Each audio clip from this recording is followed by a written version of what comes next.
Lesson 13. Family life has changed as our culture has become more prosperous and parents have invested more, financially and emotionally, in their children's well-being. Today's parents strike me as extraordinarily earnest. They are sincere in their dedication to realizing their ambitions for their children and making sure they have every advantage.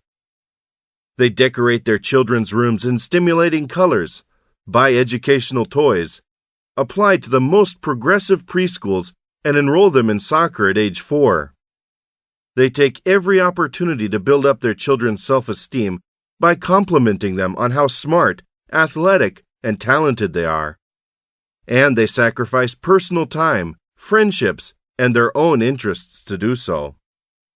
Parents spend on their children as if they're made of money. They schedule elaborate, themed birthday parties as if their children were princes and princesses. From there, it's a short step to giving grown kids cars and excessive clothing allowances. But the true deprivation for their children lies in not being expected to leave the nest and being denied the heady feeling of flying on their own. The parents of today's young adults were raised quite differently. Back then, kids hung out with kids, parents with other parents. Mothers said things like, "If you want sympathy, look it up in the dictionary," and "Don't bother me unless you're bleeding." Sports were after school rather than weekend activities, and parents didn't always come to the games. And they usually left their children's schooling up to the teachers. Perhaps the biggest difference is that our parents didn't worry so much about whether we were happy. They worried whether they were happy. This can strike parents of today as the height of selfishness, but the funny thing is that we kids actually liked it.